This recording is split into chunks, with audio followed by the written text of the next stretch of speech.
నెల తిరిగేసరికి జేబు ఖాళీ అవుతుందా? వచ్చిన జీతం వచ్చినట్లే మాయమవుతుందా? అయితే ఈ వీడియో మీకోసమే. చాలా మంది అనుకుంటారు ఎక్కువ సంపాదిస్తే ధనవంతులవుతామని. అది పచ్చి అబద్ధం. సంపాదన ఎంత అన్నది కాదు, దాన్ని ఎలా మేనేజ్ చేస్తున్నామన్నదే ముఖ్యం. గుర్తుపెట్టుకోండి, బడ్జెట్ అనేది మీ డబ్బును కంట్రోల్ చేసే జైలు కాదు, మీ డబ్బు ఎటు వెళ్తుందో చెప్పే ఒక మ్యాప్. ఒక షాకింగ్ నిజం చెప్పనా? కోటీశ్వరులు ఎందుకు కోటీశ్వరులుగా ఉంటారు? ఎందుకంటే వాళ్ళ దగ్గర ఒక లెక్క ఉంటుంది.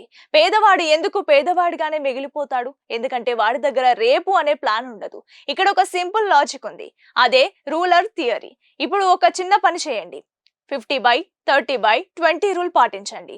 వచ్చిన డబ్బులో 50% అవసరాలకు, 30% కోరికలకు, 20% సేవింగ్స్ కు పక్కన పెట్టండి. ప్రతి రూపాయికి ఒక పని చెప్పండి. నువ్వు ఇంటి అద్దెకు వెళ్ళు, నువ్వు పొదుపు ఖాతాలోకి వెళ్ళు అని మీరే కమాండ్ చేయాలి. లేదంటే ఆ డబ్బే మిమ్మల్ని కమాండ్ చేస్తోంది.